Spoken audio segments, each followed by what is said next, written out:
अस्सलाम वालेकुम नादरीन। मैं हूँ काशिफुद्दीन सैयद और आप देख रहे हैं हमारा ताज़ा बिला। नादरीन, बात करते हैं तहरीक इंसाफ के नाराज़ अरकान, जिसको फॉरवर्ड ब्लॉक का नाम भी दिया गया था। लेकिन अब वो खुद कहते हैं कि वो नाराज़ हैं, और अब तक जो उनके कुछ लोग सामने आ गए हैं, बाज़ाब्ता तौर पर तो एक रुकन सामने आ गया है, और वो है साबिक स्पीकर सूबाई असम्बली मुश्ताक अहमद गनी साहब। और उन्होंने जो बातें की है, लेकिन इसके अलावा जो उनके मुतालबात सामने आए हैं, जो उन्होंने ख़त लिखा है पार्टी के चेयरमैन बैरिस्टर गौहर साहब को, और इसी तरह जो उनके मुतालबात सामने आए हैं, तो उनमें जो बुनियादी नुक्ता बताया जा रहा है वो ये है कि जी इमरान खान साहब की रिहाई के लिए तहरीक नहीं चलाई जा रही, और उस वो तहरीक जो है मुश्ताक अहमद गनी साहब ने उस तहरीक को नाम दिया है, या जिस अंदाज में तहरीक है उसको नाम दिया है होम्योपैथिक तहरीक का। यानी जो, जहाँ तक हम समझे हैं, कि उनका मतलब यह है कि जो तहरीक चलाई जा रही है उसका न फ़ायदा है और न कोई नुकसान है, बस सिर्फ तहरीक चलाई जा रही है। और वो कहते हैं कि जी हमने मिल बैठकर फैसला किया, और चूंकि ये तहरीक नहीं चलाई जा रही, हम पर दबाव है और हम ये दबाव बढ़ाना चाहते हैं। हम किसी के मुखालिफ भी नहीं हैं, किसी के मुवाफिक भी नहीं हैं, और हम ये दबाव बढ़ाना चाहते हैं। लेकिन बात यह है कि जो अरकान 30 अरकान अगर ये मुतालबा कर रहे हैं, जो मुश्ताक अहमद गनी साहब का दावा है कि हमारे हम 30 से ज़ायद हैं,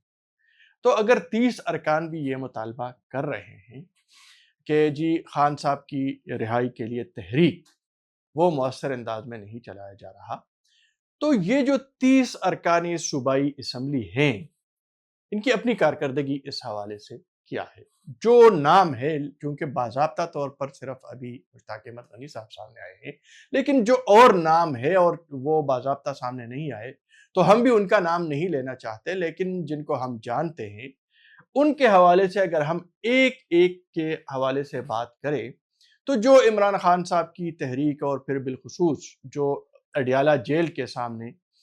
जो उनकी बैठक होती है या इकट्ठ होती है, और उस हवाले से इमरान खान साहब की बहन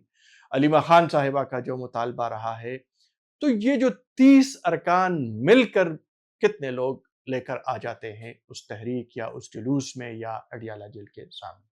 अगर इनके एक-एक करके इनकी कारकर्दगी का जायज़ा लिया जाए, तो वो कारकर्दगी भी कोई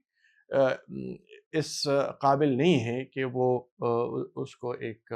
गैर मामूली कारकर्दगी करार दी जाए, या उनके साथ जो लोग जाते हैं या वो जो लोग लेकर जाते हैं, वो उनकी तादाद कोई गैर मामूली है और वो वहाँ पर पहुँच जाते हैं। बल्कि बहुत सारे तो ऐसे हैं कि वो अडियाला जेल के सामने जो मखसूस दिन है, उन दिनों के दौरान कभी नज़र भी नहीं आते। कुछ लोग ऐसे हैं जो वहाँ पर जाकर वीडियोज़ बना लेते हैं, और वो वीडियोज़ जो हैं वो मीडिया को या जारी कर लेते हैं या अपने सोशल मीडिया प्लेटफ़ॉर्म्स पर जारी कर देते हैं, और उसके बाद नज़र नहीं आते। लेकिन जो असल बात है, और जो अब तक ऑफ द रिकॉर्ड गुफ्तगू हमारी हुई है, वो असल बात वो यही है कि जो हालिया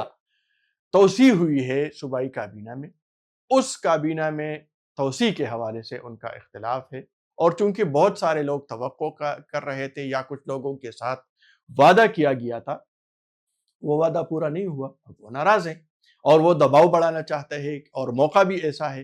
कि बजट की मंजूरी का मरहला दरपेश है, और जाहिर है कि इसके लिए वज़ीर आला सुहेल अफरीदी को अरकान चाहिए, उनको ठीक ठाक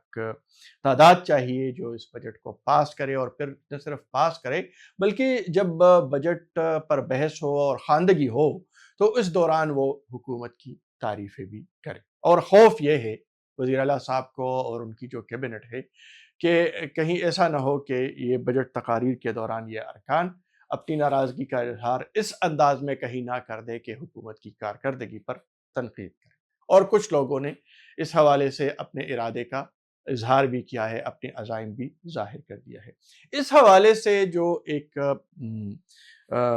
मोतबर बात सामने आई है, वो है साबिक गवर्नर शाह फरमान साहब की। और शाह फरमान साहब ने खुलकर कहा है कि जो अरकान नाराज़ हैं,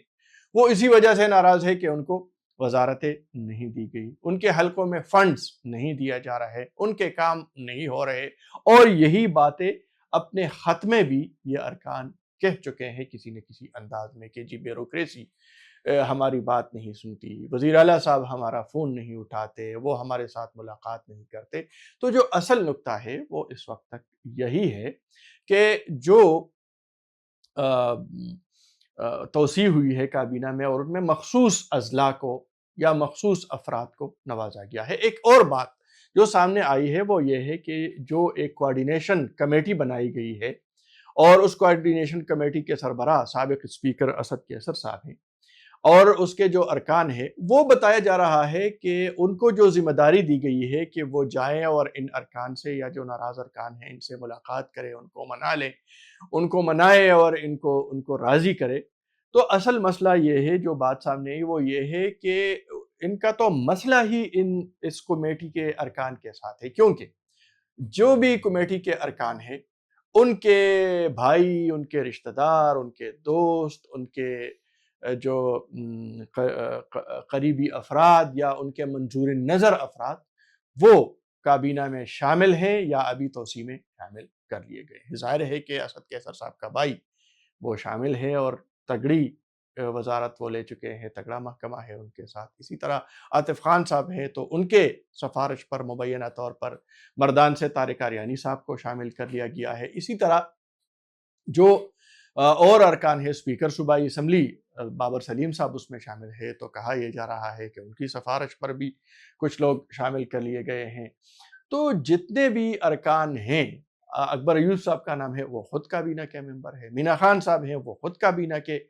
मेंबर हैं, और बल्कि ऐसे मेंबर हैं कि उनको तो आजकल एक नई इस्तिलाह मुतारिफ हुई है तहरीक इंसाफ के अंदर, डिप्टी चीफ मिनिस्टर 1 और डिप्टी चीफ मिनिस्टर 2। तो उसमें भी ये खिताब मीना खान साहब को भी हासिल है, और उनके पास जो 2 महकमे हैं वो ठीक ठाक महकमे हैं, बल्दियात का महकमा है और आला तालीम का महकमा है। तो ये जो कमेटी बनाई गई है, बताया ये जा रहा है कि जो अरकान नाराज़ है, उनकी नाराज़गी की तो बुनियादी वजह यही लोग हैं, और अब ये लोग किस तरह उनको राज़ी कर सकते हैं या उनको मना सकते हैं। मुश्ताक अहमद गनी साहब से जो मुलाकात हुई है स्पीकर सूबाई असम्बली बाबर सलीम साहब की, तो बाबर सलीम साहब के हवाले से यही कहा जा रहा है कि वो उन्हें मनाने में नाकाम हो गए हैं, जो इत्तलाआत सामने आई है। और ये भी कहा जा रहा है कि मुश्ताक अहमद गनी साहब को ज़ाती तौर पर एक पेशकश की गई है कि जी उन्हें वज़ारत दी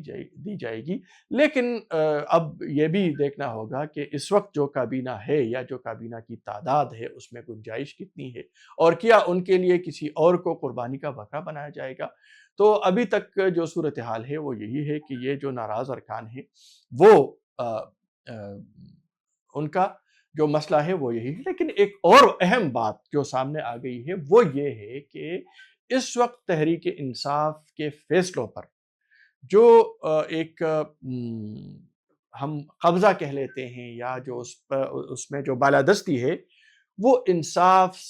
यूथ विंग को हासिल है। और कहा यह जा रहा है कि इंसाफ यूथ विंग के जो ज़िम्मेदारान हैं, जिनमें वज़ीर आला साहब खुद भी शामिल हैं, जिनमें मीना खान अफरीदी साहब भी शामिल हैं, जिनमें शाहिद खटक भी शामिल हैं। इन इनको ये चूँकि अब सूबाई असम्बली के अरकान हैं, वज़ारतें ले चुके हैं या कौमी असम्बली के मेंबरान हैं, अब वज़ीर आला भी है, तो इनको अब यूथ विंग की जो ज़िम्मेदारियाँ हैं ये छोड़ना चाहिए। और कहा यह जा रहा है कि इमरान खान साहब ने भी इनको हटा दिया था और खालिद खुर्शीद को ज़िम्मेदारी दी थी, लेकिन ये लोग किसी और को ज़िम्मेदारी देने को तैयार नहीं है, और ये एक कब्ज़ा माफिया बन चुके हैं। इन्होंने कहा यह जा रहा है कि यूथ विंग पर कब्ज़ा कर लिया है, और ये किसी और को आगे आने देने को तैयार नहीं है, किसी को आगे नहीं आने दिया जा रहा, और एक कब्ज़ा बन गया है। और ज़ाहिर है कि जो फ़ैसले हुकूमती सतह पर हो रहे हैं, उस पर भी बालादस्ती जो है या उसमें भी जो असल क़ुव्वत है, वो इंसाफ यूथ विंग है। और जो सीनियर्स हैं, जिनमें बहुत सारे सीनियर्स शामिल हैं, वो अब साइडलाइन किए जा रहे हैं, उनकी बात को कोई अहमियत नहीं दी जा रही है, उनको फ़ैसलों में शामिल नहीं किया जा रहा। और जो असल खौफ है, वो खौफ यही है कि इस वक़्त भी सूरत हाल ये है, अहम फ़ैसलों पर भी यूथ विंग के जो ओहदेदार हैं या जो ज़िम्मेदारान हैं, یا جو مبینہ قابض گروپ ہیں وہ ان کے فیصلے جو ہیں وہ اہمیت حاصل کر رہے ہیں اور ان کے فیصلوں پر اور یا ان کی تجاویز پر عمل درآمد ہو رہا ہے۔ اور آگے اگر کچھ اور اہم فیصلے آئیں گے، ظاہر ہے کہ اگلے الیکشن میں بھی فیصلے کرنے ہیں تو وہ بھی پھر یہی لوگ فیصلہ کریں گے، بلکہ اس سے پہلے اگر بلدیاتی الیکشن ہوں گے تو اس میں بھی ٹکٹوں کی اجرا جو ہے وہ ان لوگوں کی مرضی سے ہوگی، اور یہی ایک خوف ہے۔ تو جو اب تک باتیں سامنے آئی ہے وہ ان میں ایک یہ ہے کہ جو انصاف یوتھ ونگ ہے، ان کی جو بالادستی ہے اس سے لوگ خوف زدہ ہیں۔ وزارتوں میں اور کابینہ میں جو توسیع کی گئی ہے ان میں لوگوں کو نظر انداز کیا گیا ہے، فنڈز نہیں دیے جا رہے، اور جو گورننس کے حوالے سے ان کے نکات ہیں تو وہ اصل نکات ہیں، اور عمران خان صاحب کی جو رہائی ہے یا ان کی جو رہائی تحریک ہے ان کے پیچھے چھپنے کی کوشش کی جا رہی ہے۔ اس کے علاوہ احتساب کے حوالے سے بھی کچھ باتیں سامنے آئی ہیں، اور اس حوالے سے ہم آپ سے اگلے ویڈیو میں بات کریں گے کہ یہ جو ایک ڈیجیٹل احتساب سیل قائم کیا گیا ہے اس کے حوالے سے لوگوں کے اور پارٹی کے اندر خدشات کیا ہے، اور یہ جو ایک احتساب کا نعرہ لگایا جا رہا ہے اس کی حقیقت کیا ہے، اور جو شفافیت کی بات کی جا رہی ہے اس کی حقیقت کیا ہے، اس پر آپ کے ساتھ اگلی ویڈیو میں بات ہوگی۔ اب اجازت دیجیے، اللہ حافظ۔